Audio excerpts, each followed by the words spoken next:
We are back. It looks like we had some technical difficulties. Our streaming just totally shut off, but we got it back up, and I appreciate your patience. I'm glad we're able to get back on here. We're studying about your dream who, finding the people that you are called to serve, and how one of the greatest problems that evangelistic entrepreneurs face is having a gift, having something, a solution, but not knowing how to find the people that want what you have to offer. So we're going through this, and we're looking at this D.A.N.I.E.L framework, and specifically we're looking at the doctrines. What are the doctrines that they believe? And it's important to understand what is the education that they've been exposed to, as what are the lies that the news or others in your industry or on your subjects, or maybe the world in general, the enemy has created in your audience. What are the lies? What are the myths that they are currently believing that are just not true? And if you can do this, a really good way to grab their attention is to create myth-busting content, myth-busting messages. And where you just say, like, these are 3 mistakes that most evangelistic entrepreneurs make, or these are the myths about money, these are myths about losing weight, these are the myths about whatever your heavenly solution is to the earthly problems. And so knowing what is the limiting beliefs, and there's 2 types of beliefs when we're looking at doctrines. The word doctrine simply means teachings. It just means beliefs. So I like to say that there are limiting beliefs and there are liberating truths. And a limiting belief is based on scarcity. It's based on just something they're the lies of the enemy. But liberating truth is based on the truth, the laws of life, of how it actually works. There are so many lies that exist and people don't even realize, but the majority are on the broad way to destruction, as Matthew 7 shows, but few are on the narrow way that leads to life. So by being able to call out those lies, like really think, what are the common beliefs in your topic that most people believe that you just don't disagree with, or that you don't agree with, and start honing in on those, write those things down, and then you're able to call them out. And then the people who do respond, as you are polarizing, it's important to polarize, because otherwise you're on the verge of being boring. Where Jesus says, think not that I come to bring peace, I come not to bring peace, but a sword, to put at variance. And Jesus, when he spoke, he created 2 classes of people. He constantly contrasted the 2 identities, and he called out the people in his audience. And Matthew 25, he talks about the sheep are on the right and the goats are on the left, and he created these 2 classes of people. He was very polarizing. In John 6:6, he spoke, he said, unless you eat my flesh and drink my blood, then you have no life in you. And then 70 of the disciples, they no longer walked with him. And he looked at his disciples and says, what, are you going to leave me too? And he says, Peter responds, where else would I go? You're the only ones with the words of eternal life. And what this polarization does is it actually attracts those who you are called to serve, come to you, and they come to you very strong. They really enjoy what you share. But those who do not like, who were half-hearted, who were just kind of, they were more curious than they were serious, they start to go away. But that's okay, because somebody else can serve them better than you could. And there's people, like, for instance, one of the ways that we polarize is we say ministry and business are not 2 separate things, they are one. That I believe that business is God's vehicle to serve him. As Romans 12:11 says, business is God's vehicle for self-development. Business is God's vehicle for serving and using your talents. And these are not very popular, but those who believe that, they're like, yes, they're like, I believe that's true. But others are like, how dare you? It's like they got the poverty programming, listening to poverty preachers. They're just like, no, business is bad, wealth is wickedness, poverty is piety, all these things. Then there's like some people who are just absolutely opposed. They're like, I don't want to have Christ in my business. I don't even want to think about God in the way that I run my job, my calling, my career, my business. That Christ has no part in that. Then those are generally not people that we are equipped the most to serve, and that's okay. And some Christians believe that they want to put Christ in a box at church, and they want to put their calling and their career and their cash somewhere else. And it's like, really, we want to serve people who are evangelistic entrepreneurs, those who are not in business just for the money, just for themselves, but they're in business because they want to serve people and they want to have an eternal impact in the world, and that their direct income is directly connected with bringing heavenly solutions to earthly problems, that they're making an eternal difference in the lives of others through their business and serving God through their business, and there's no limit to what they can earn for God's glory and for His service and the advancement of His cause. So by being polarizing, you're able to repel those who are not fit to serve you and attract those who are best equipped to serve you. You understand what I'm saying? So get clear on what are the myths in the marketplace that are commonly understood on your topic that you disagree with, and start disagreeing with them publicly. Even if they're unpopular, you will attract people who fit, and then you will repel those who honestly, like, you're not going to be the best to work with them, and that's fine. Love me or hate me, there's no impact in the middle, and that is where you're going to make the greatest difference. Don't be boring, be polarizing like Christ.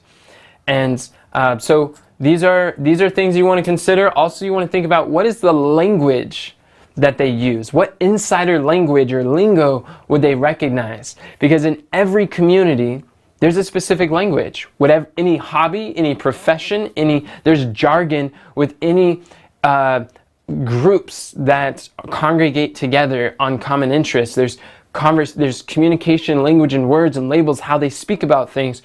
You need to get out your thesaurus, you need to get out your dictionary with that industry or that group of people, so that you can speak their language. Because the moment you have any inconsistencies of what they're used to hearing or how they talk to each other, they're going to spot you out and they'll be like, you're not one of us, and you're going to lose influence and you're going to push people away.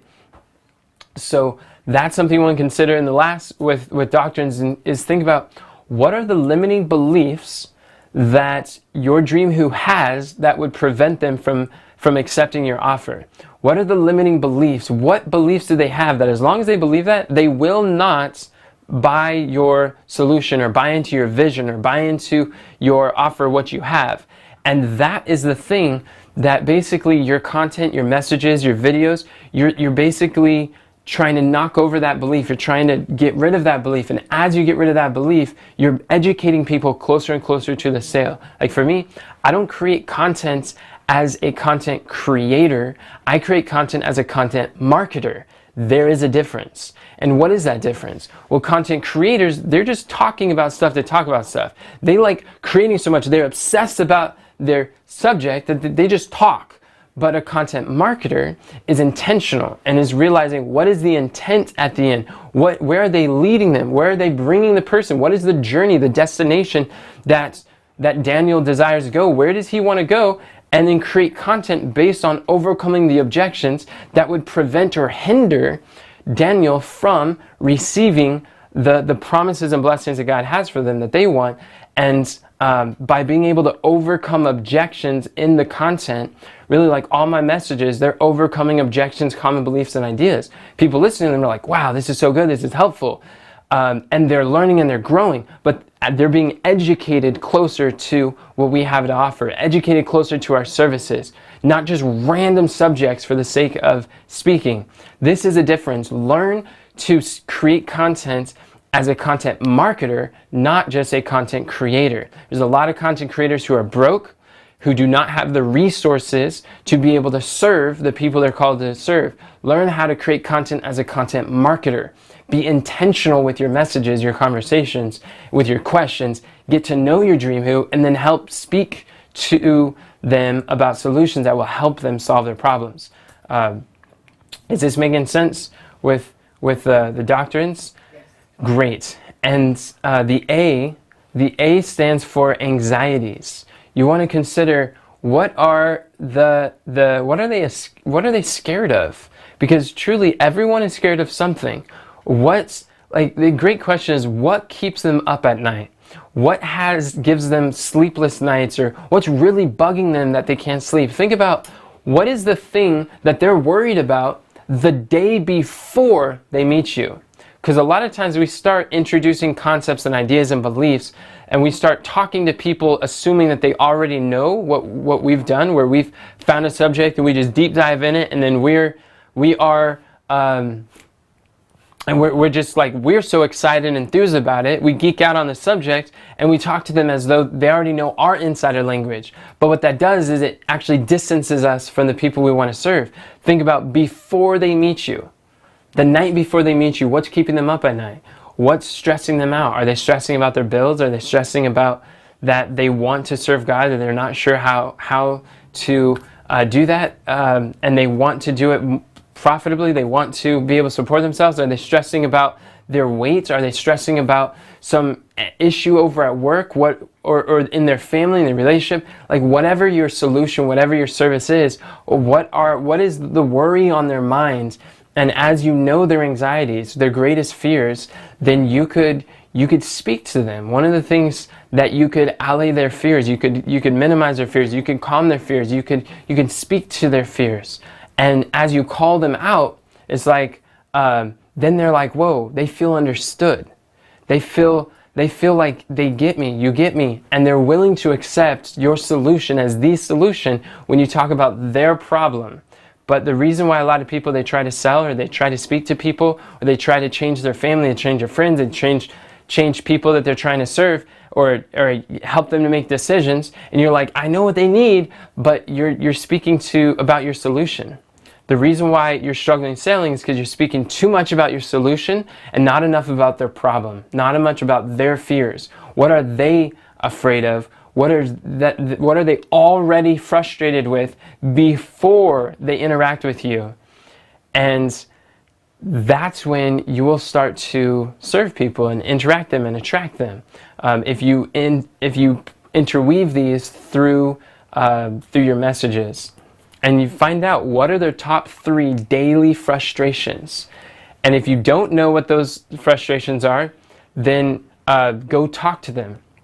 Conduct these Dream Who interviews where you're able to call them up, ask questions, find out what are the things that's really stressing them out about your subject, and find their frustrations. Let them write them down, and you'll notice that there are patterns. Leaders are masters at recognizing patterns and utilizing patterns. And when you speak to 100 of them, and you're asking them intentional questions to find out who they are, what their problems are, then your messaging will be in harmony.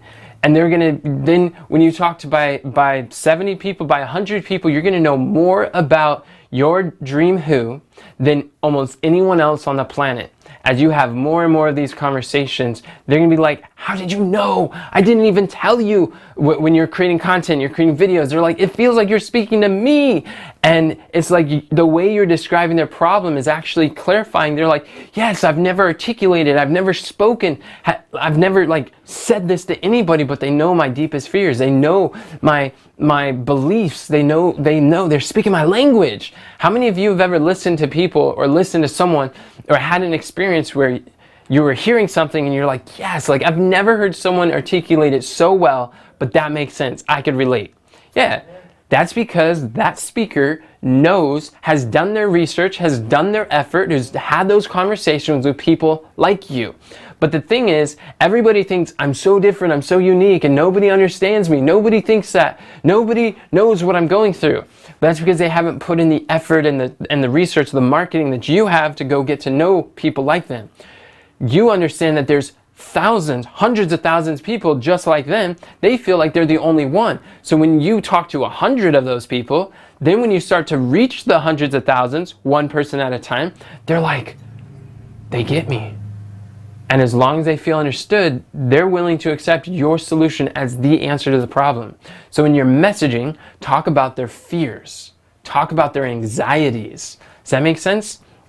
This is the A in Daniel, the anxieties. The third is the N. N stands for needs. What are the needs of your Dream Who?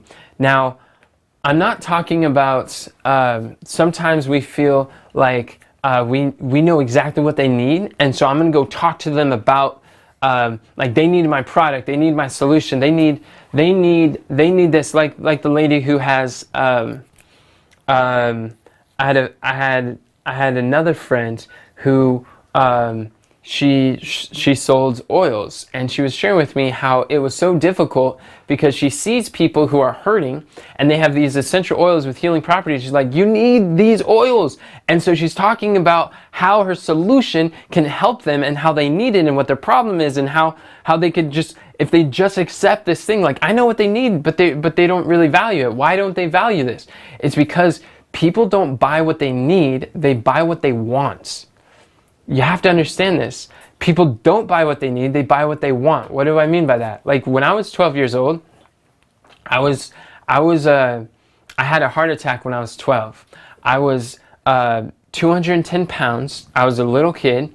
I was borderline diabetic, high cholesterol, high blood pressure, and I had this just intense, excruciating pain, and took me to the hospital, and they helped, and they found that I was borderline diabetic, high cholesterol, and all these things. It was super intense. And then I was just like, I was so shocked. And now it's like, I'm anxious, I'm frustrated with my life, I'm frustrated with these results. And now I'm like, I'm looking for a solution. I want something different. And then someone's able to share with me, oh, well, there's these 8 laws of health. God's plan, godly trust, open air, daily exercise, sunshine, proper rest, lots of water, always temperate, nutrition. And when you follow these laws, then it'll help you to overcome your pre-diabetes. I was like, what? And so I started following them, and I lost 50 pounds in 3 months. And it totally transformed my health. I haven't touched a soda since then. And I was like ready to change. I stopped eating donuts and candies and all this junk food. And I started being more cautious about my health since I was 12. And I'm so grateful for that. But before I had the heart attack, I remember going to my pediatrician, my doctor for children, and I went there, and it's like, I tell him my back hurts, and he's like, you're fat, you need to lose weight. And I'm like, and then I'd go and I'd say, I have an ingrown toenail, and he's like, you're fat, you need to lose weight. And I'm like, oh. And then I'd go, and no matter what the problem is, it's always like, you're fat, you're overweight, you need to lose weight, you're having problems because you're fat, so you need to lose weight. So he was constantly telling me what I need to do, but I didn't really want to lose weight. So I wasn't about to change or shift or things like that. It wasn't until I came face to face with death, or face to face with realizing that my life may never be the same. And then I actually wanted to. When the pain was painful, it was excruciating. When the anxiety was so strong that I wanted to change. You see that? It was when I wanted to change, that's when I bought into a healthier lifestyle. That's when I accepted a new way. But until I wanted to change, then I was not ready. So the problem with a lot of evangelistic entrepreneurs, people who care about others, they see what they need and they're like, well, you need this. And people don't care what they need.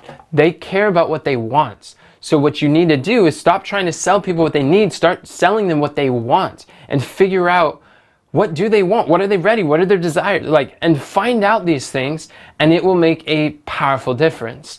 So that's as far as products and solutions, but there are needs in a secondary sense. What I'm referring to here is that these are 7 basic human needs, that every one of you has these 7 core needs that every person has, and every person will satisfy. They will get regardless.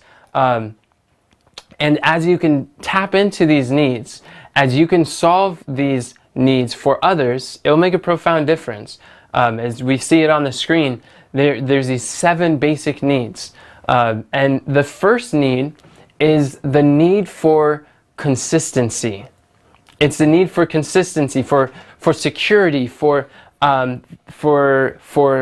safety, comfort. We like things that are consistent. We like things that have that similarities, and being able. Some people are more motivated by consistency, and when you get that comfort, this is something that people are looking for. The second need that we have is a need for inconsistency. Now you might say, wait a second, you just said the need was consistency. Now you're saying inconsistency? Yes.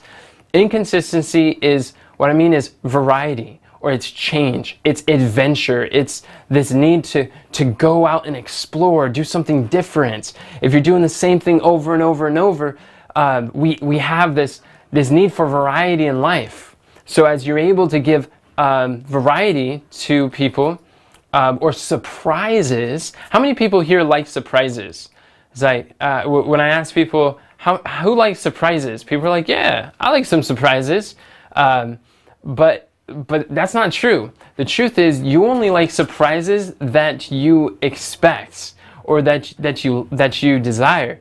But the surprises that you don't expect, the surprises that are not desirable, you call those problems. You call those failures. But people like surprises and that variety, and as you're able to interweave that into your messages, when you could shift, like Jesus often when he spoke to people, he would say shocking things that were like, wait, what? And like when he was talking to the woman at the well, he's like, woman, give me to drink. And she's like, what? How is it that you, being a Jew, ask a drink of me, a woman of Samaria? The Jews have no dealings with the Samaritans. And he's like, look, if you knew who you were talking to, I have living water that if you knew, you'd be asking me of living water. And then so he's using inconsistency, he's using this variety, surprise, to intrigue the mind and to hook their attention. So this is the second need. The third is growth. It's a need of growth, to be more, to give more, to do more, and to make progress. Because if we're not growing, we're dying. God has created all of us with this innate desire to grow. And the trees grow as much as they can, and God wants you to grow as well. So this is that also the desire to accumulate wealth. This is a original affection of our Heavenly Father that was planted there by our Heavenly Father for noble ends. And this is, entrepreneurs are very motivated by growth. They want to grow, they want to do more and give more and be more and serve more. And so this is a human need. And if you can help people to grow, if you know that they need to grow, then you're able to speak to them. Education, learning, developing skills, development. These are all things that really that people are looking for. You give that, and then you will be able to, when you satisfy their needs, people will continue to work with you. They'll stay in your community. They'll be a part of your program, and they'll want what you have to offer. 4 is fellowship. It's this need for connection, for people, for to be able to have common ground with others. They need to feel like they're not alone. It's this fellowship that is it's a human need. It's so necessary. It's a need for family.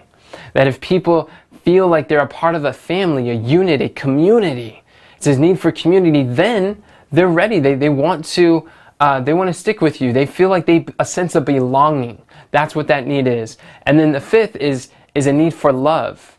Love God. I believe God created all of us with a God-shaped hole in our hearts that only His love can fill. And unless that love is reigning there, then we're going to be seeking for love in all the wrong places. We're going to look for it everywhere. But as you're able to express love and this care, this expression of concern and appreciation, when you appreciate people and you express that love, then it satisfies its need, and you're representing God's love on earth. And I do believe that it is loving to sell, because selling is not something you do to someone, it's something you do for someone. If you have an ability, a heavenly solution like overcoming addiction to drugs and alcohol and smoking, if you know that you could transform someone's life, or with anything, if you have a solution that could change someone's life, but the only way you can serve them is if you market them, you find them, and then you sell to them, then for you not to sell them, for you to hold back what you have, would be doing a disservice to them. It is, I believe it's unloving to not put in the effort to learn marketing and learn sales, to be able to find the people you're called to serve, and just focus on and obsess about your solution, your talent, your skill, your company, your thing, your ministry. If you just obsess on that, you're not going to find the people you're called to serve. And that's not loving. It is loving to obsess on the person, to be person-centric, not product-centric. Because those who are centered around their products, those companies, those ministries, they fail. They eventually go out. But when you focus on serving the people who you love, that is going to make a profound difference. Find out what they love and why you love them, and express that love, and you will attract the people that you're looking for, because you're meeting their needs.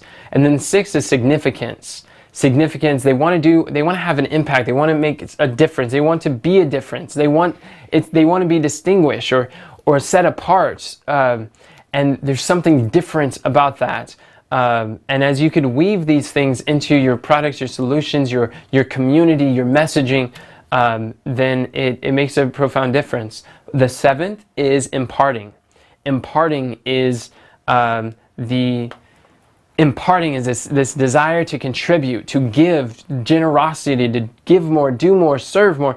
It's to give back what God has given to us. It's a law of our being that by giving we receive. As Luke 6:38 says, "Give and it shall be given unto you."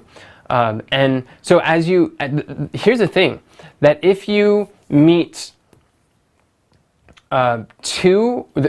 there are primary needs that each person has, and 2 of them are going to be more greatly desired, more like people are willing to sacrifice some other ones, but there's 2 primary needs that drives every decision that we make. Know Daniel, meet Daniel, get to know Daniel, understand, learn how to listen to their comments, whether their interview or their comments on your content or your conversations at networking events or as you're speaking to people. Learn to identify what are people's primary needs. When you can understand and appreciate their worlds, then you can start to influence them based on what their primary needs are. You can speak to them in a way that appeals to that need specifically. So know what are the needs of your dream who, and understand that if you could satisfy, if your product can meet 3 or more of their needs, if your solution, your community, your company, your ministry, your business can meet 3 or more of these needs, then it will create an addiction. It will create such a strong need for your solution that people will not quit. They won't cancel subscriptions. They won't stop listening to content. They won't go away. When you're meeting their needs, they will stick with you. They'll bond with you. And so this is something worthy to focus on, to really deep dive. And we've done other trainings going into detail on these 7 basic needs, but we're not doing that now. This is just an overview, an introduction. But when you meet 3 or needs, they will stick with you, and they will prefer you over all the competitors, any other options. It will become irrelevant as you meet their primary needs. So know the needs of Daniel and get to know your dream who. And then the I stands for influencers or the inspirations. What are the inspirations? Who inspires Daniel? Who inspires your dream who? And think about, what role are you playing for your who? What inspiration are you giving to your who? And think about, who else are they listening to? Who are they listening to right now? Because that's going to give you an indication of, 1, where they're located, 2, what they're listening to, what ideas and beliefs that they have. Because whoever influences your dream who, your dream client, your ideal customer, whoever it is that you're called to serve, whoever they're going to be an average of the top 5 voices that they spend the most time listening to. So when you identify the influencers that they connect to, what are the books that they're reading, the authors they're listening to, what are the conferences or events that they're paying attention to, whether they're virtual or live events, where do they already exist? Because the truth is, it's not a matter of finding these people, it's a matter of making yourself findable to those who already want what you have to offer. And it's not about grabbing their attention. It's about redirecting their attention. It's because they're already focused on something. So either put yourself on, like Jesus, he went to the thoroughfares of travel. He went to where the people were congregated, where they were gathered, and that's where he started his messages. He wasn't expecting them to come out to him, out in the woods, out in the forest, out into the mountains. He went to the people. He often started in the cities where there's a lot of traffic, foot traffic, a lot of people going to and fro. And as he would have one listener and two listeners, he'd build his audience and people would come, and then he would guide them out to the destinations throughout nature and show them places. But find out, where are they already congregating? Where are they already doing in the marketplace? And that will give you an indication of where you can speak on other people's platforms. You can leverage the audiences of others, and that will help you to be able to get the attention of people you're called to serve. Another thing you could think of is, when looking at how to find the people you're called to serve, is what are they already buying? Who are they already buying from? What are the companies that they're listening to, or that they're purchasing from, or they're part of their communities? What are similar offers that already exist in your markets, in the marketplace, and find out, what are they doing? Who else is selling something similar to them, and how are they doing it? Are they buying? And when I say how, I mean, are they buying from webinars? Are they buying from events? Are they buying from email? Like, find out what is working with the people you're trying to serve, because and you want competition. You want a lot of competition. A lot of people are doing something similar, because that shows that there's a lot of money and flowing through. And usually people are really interested on something. They're ravenous. And a lot of times you can't create products fast enough for people to buy them. But you see that there's other similar offers. You can identify what's working, because success leaves clues. Model what works. And then you could also ask, who has tried to sell something similar and failed? What did they do? Learn from the mistakes of others. It's a great way to learn. And as you learn from their experience and their failures, it can make a profound difference. And that, knowing their influencers, whether it's other competition, whether it's people they're listening to, whether it's education, and then there's also some people who have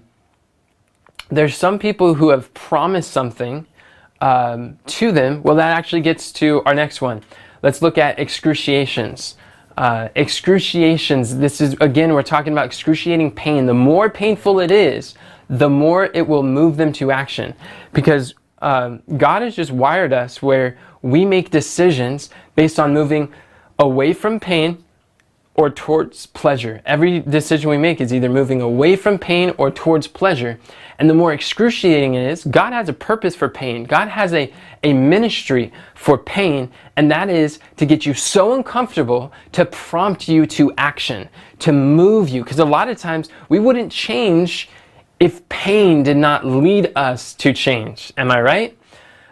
And by knowing this, it will help you to see where people are and how ready they are to work with you, to do that with you.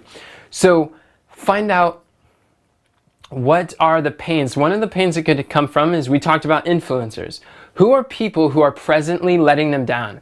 Who are people who are not showing up, or they made promises? And it could be in their books, it could be in the events that they went to, it could be in the podcast they're listening to. Who's making promises about things but not delivering, and then they're frustrated. You're selling them on a dream before they ever meet you. And this is so powerful. You can think of, like, they're selling them on a dream, but they're not delivering on that. And then you don't have to compete with the other people that are there. You can complement. You can provide a solution of people who are not being served, and you're delivering. You're following through with the promise that other people have made. And there's other ways, like for instance, there's Steve Larson. He worked with ClickFunnels and Russell Brunson for several years. And Steve Larson was a coach for this challenge called the One Funnel Away Challenge. And the One Funnel Away Challenge, it was designed, the only thing it's designed to do is teach you how to launch your first or next funnel. And a funnel is a website that sells things online. So he's going through, and he knows that the people who go through the One Funnel Away, it teaches them very well how to create a funnel, but they know that the funnel is not the business. The funnel is an essential part of the business, but it is not the business. And so people go through the One Funnel Away Challenge by like 15,000 a month. 15,000 new people a month go through One Funnel Away Challenge. Steve Larson is one of the coaches, and they get their first funnel and they're like, yes, I got my funnel. And then they're excited to start their business. They're like, why am I not getting business? Because they're missing the other portions of starting a business. That's just a part. One product solves one problem. And he recognized that there was a frustrated group of people that one funnel away challenge is getting 15,000 new people a month. Is creating frustrated people, which is like the best people to sell to. You want to sell to people who are frustrated, because the more frustrated they are, the more ready they are to change. That's that excruciating pain. And what he did is he starts speaking to, he basically put one funnel away challenge as like the feeder to his business, to his ecosystem, to the people he's serving. And he's like, anyone who comes into my system, if they haven't gone through one funnel away challenge, I want them to do that first, because I don't want to be the first introduction that they have to funnels. And he goes through and he explains how to create an offer. He's the offer guy. He teaches you how to launch your offer, how to create the traffic, get the attention, find the people. So he teaches the marketing. Now that you have a funnel, now let me teach you how to bring people's eyeballs and attention to your funnel. And I thought it was brilliant. I'm like, that makes a lot of sense. But you want to find like, what are other companies, what are other similar people or influences or companies, organizations, ministries, what are other educators out there that are producing frustrated people, and go serve them. And I remember I was over at my church this weekend, and there was a speaker there, and this speaker was talking about ministry marketing. It was really cool. And she's helping Christian schools to just blow up with new students who are getting a Christian education. And she's helped like 300 different Christian schools to be able to find students and reach parents and speak to their minds. And it was fascinating to hear the biblical marketing that she does. And one of the things she said is preschools daycares. Daycare centers are one of the best places to find. She talked about like I don't remember what the word is, but like a feeder company that you start partnering, a strategic partnership with daycares are going to help bring people to the school. This is where you'll find students. That is one of the best things to feed your ministry. And I'm like, that makes a lot of sense. And you can apply it to whatever solution or product or service that you have, is find out what are other companies that exist, other influencers, other competitors, or other people who are in the marketplace doing something similar that you're able to unite with, or that you could attract those people who are coming out frustrated, or maybe you're the next logical step to serve them in a way. And it's very helpful. There are giants in every industry, like big companies that are speaking to people, casting a dream, and you could be on the end to be able to help walk them through and to serve them and help them out, because people, they teach, like I remember there's quite a few ministries that are telling people that they need to start a business, they need to do something to earn income, to start sharing their faith and to communicate to others, but people are like, I don't know how to serve, I don't know what to do. So we're like, hey, let's get on the back of that, and let's teach people the practical nature of how to start a business that could serve people and support you financially and help you to make an impact for eternity. And it's just like, there's frustrated people that they want to find solutions. We're like, all right, let's give from our experience and our research to be able to pull that together. So what is it for you? Who's presently letting down your dream? The people you're called to serve? And that's going to be very helpful. One last thing with excruciations is, who are they mad at? This is a great one. Who are they upset with? Who are they angry with? Who is the enemy? Who do they perceive as an enemy who's causing problems or pain or issues or struggles, who is destroying society or destroying the marketplace or whatever? Because if you could take a group of people and you align yourself against a common enemy that they hate, your response rates will increase. People will tune in. You will be like, yes! It's like, anyone who's an enemy of my enemy is a friend of mine. And you'll instantly have greater rapport, greater connection, greater trust, and people will want more of what your solution is. This ability to like throw rocks at a common enemy, it's very helpful. And the Word of God uses this because all throughout the parables that Jesus says, he says the sower went forth to sow, or the wheat and the tares, but the disciples were asking like, if you sowed only good seed, then who brought these weeds? Who brought the tares? And Jesus is like, an enemy has done this. The adversary of souls. Be vigilant, because your devil, the adversary, like a roaring lion, seeking whom he can devour. All throughout the Gospels, there is a contrast between the enemy and the Father, the enemy and truth, the lies and the Word. And that contrast of the enemy helps unite the believers against a common enemy, and it brings us closer and to fight against the enemy. So understand, who are they mad at?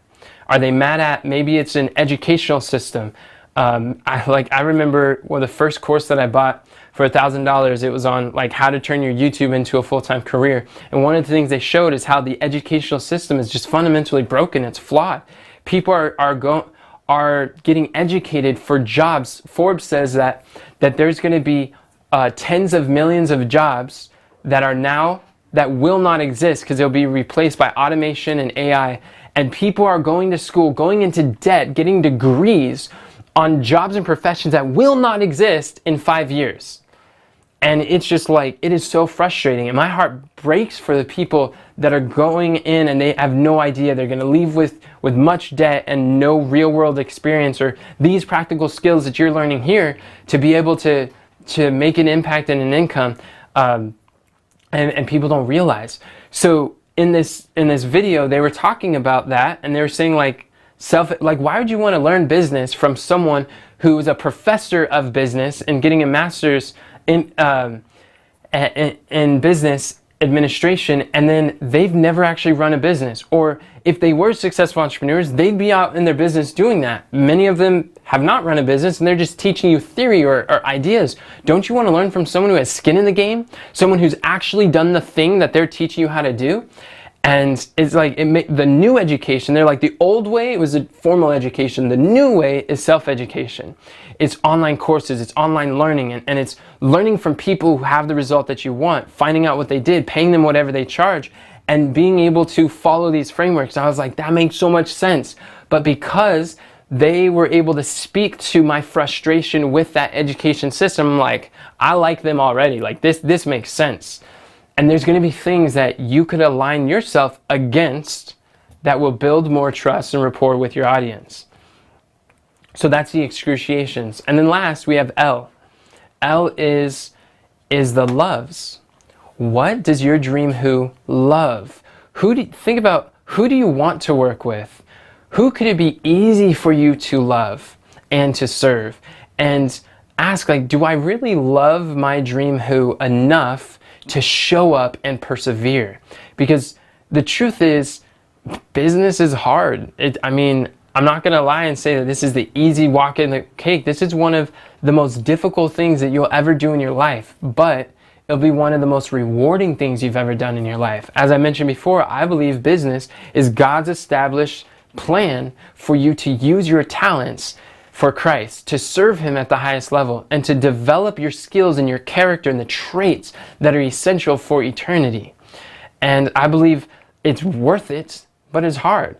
And you need to love the person you serve enough to persevere when problems arise, when unexpected things, like when your business goes down or when there's dips in the journey. You need to be able to love who you serve so much that it doesn't matter like how the results are. You are going to persevere and overcome, because he that endures to the end, Jesus says, the same shall be saved. And the results are going to be to those who persevere. So you want to like write down and think, why do you love this person? What about them can you really love? And focus in on that. And think about what makes loving your who hard. What makes loving your who easy? Be clear on this. How can you love your who more? How can you express your love to your who? And what about them makes you so passionate? Is it because they're a younger version of yourself? Is it because you want to, as Matthew 7:12 says, to be the mentor you wish you had when you were in their situation? Is there like what drives you to love them? And also this connects with what are their dreams. What does Daniel love? What does Daniel desire? What is Daniel's dream? Think about what are they already hoping for, desiring, and dreaming before they meet you. Not the dream that you insert into them because of coming in contact with you, but what is it that they already dream, that they already aspire, and what do they love? What is the life that they love? What do they want to live? What is it that they're seeking for? Do they want to learn how to make new friends that are not going to backstab them? Do they want to lose weight for their wedding? Do they want to figure out an exercise routine that they can actually stick with? Do they want to be able to quit their jobs? Do they love evangelism, that like for the people that I'm serving, they love to serve God, and they want to be able to have the financial freedom to live a lifestyle of evangelism, a lifestyle of service at the highest level, and they want to have the resources to be able to do that. So think about, what are they already hoping for? What are they already desiring? What are their loves, their pleasures? This is moving towards pleasure, and excruciation is moving away from pain. Knowing this is going to allow you to influence them. And then finally, what do they secretly want? And what I mean is, this is often not necessarily what they say that they want, but what they actually want. And there's a difference. What are the things that the deep down desires that they wouldn't dare communicate to anyone else? And if you could speak to them about that, you will be able to influence them. I remember having a conversation with someone, and we were talking about biblical goal setting. We were talking about setting aspirations, having a vision for life. And I was sharing how it's like, I was reading something that was saying, like, do you dare have like aspirations you don't speak of? Or that's like, do you want to, it was a quote from my favorite Christian author, is like, do you want to sit on legislation that to be able to enact laws for the nation? They're like, well, there's nothing wrong with this. Aim high, determined to aim high. God will accept only those who aim high. But it's like, serve God, have aspirations, have an aim. Many people accomplish little because they attempt little. And whatever your goal is, like, stretch your dream.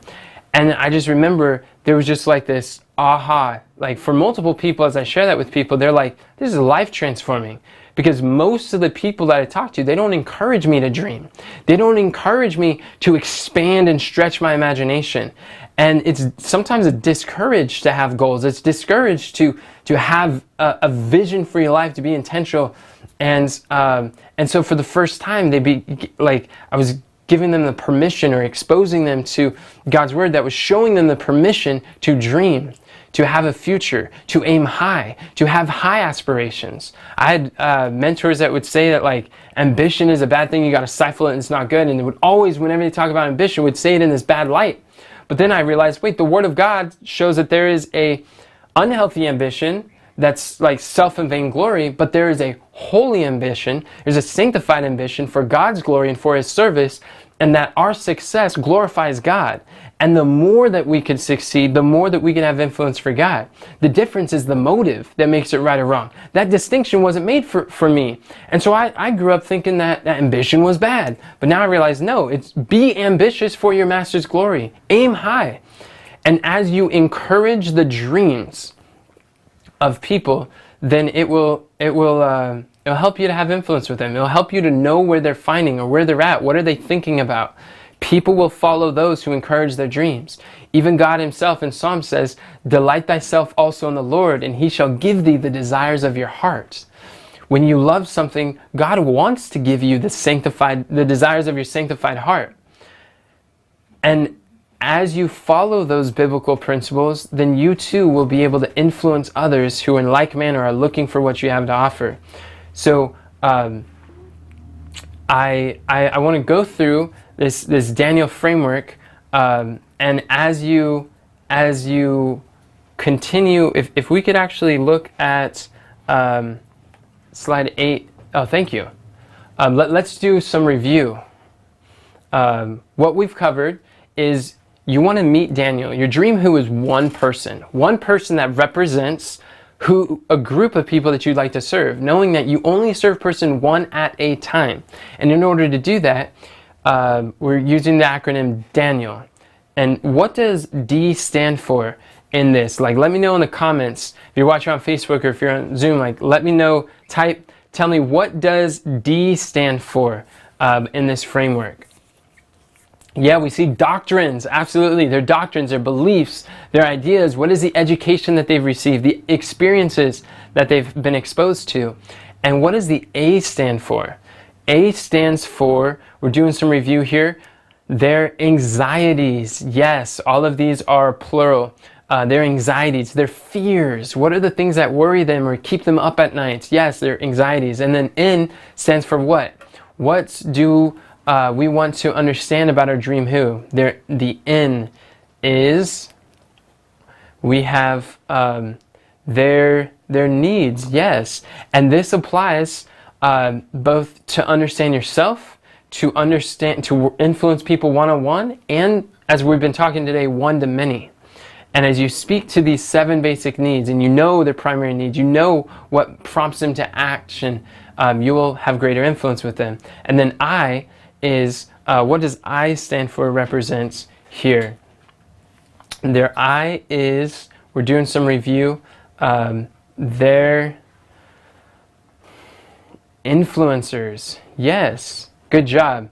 We have, when you know who already they're listening to and who influences them, when you align yourself with them, when you show yourself in harmony with who inspires them, you will have greater influence. And then the E stands for, what is the E?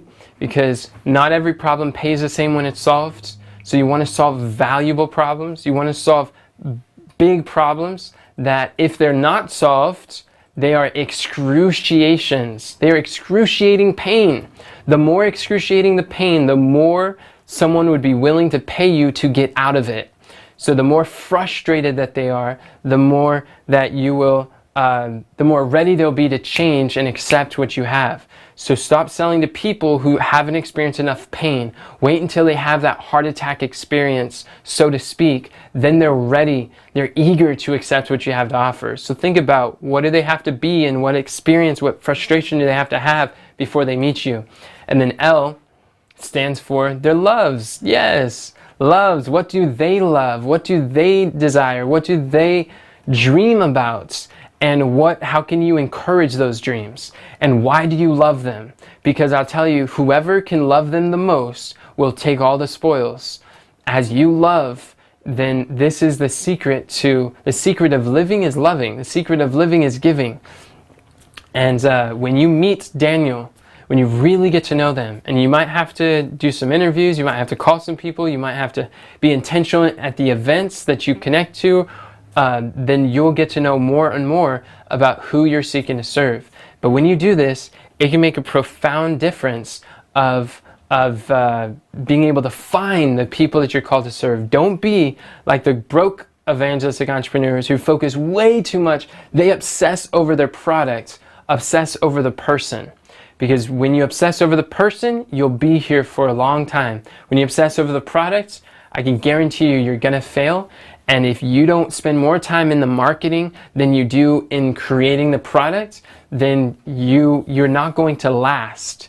Because you could be the best at doing your thing, doing your art or with your talent, but if you can't market your talent, then you won't serve a single soul.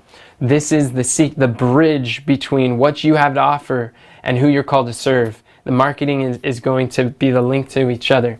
So this is the 6 secrets to find who you're called to serve. I want to thank you for taking this time with us today. I pray that this has been helpful, and I want to encourage you. We have an evangelistic business challenge that's coming up, and I'd love to invite you. If you like this and you want to go deeper, if you want to be able to ask some questions and get some feedback of how to apply this to the context of what you're doing, then go to the website evangelisticbusinesschallenge.com. We will paste it on the Zoom, and we'll put it on the Facebook group. Go to evangelisticbusinesschallenge.com and to show up, because this is going to be, I believe, a life-transforming experience. It is like showing the only 4 ways to grow any business. And when you understand these 4 steps that we teach in this challenge, it can blow up any business that you're working through. And there's going to be some powerful concepts. I invite you to join us. And thank you for this time. And who do you know that would also like to follow you on this journey? Who do you know that you can invite to the community? Invite them to the Facebook group. Let them be a part of this evangelistic entrepreneurs community. We have a new Bible study coming out each week, and we look forward to continuing to serve you. Remember, friends, that God doesn't call the qualified, He qualifies the called. Till next time, God bless.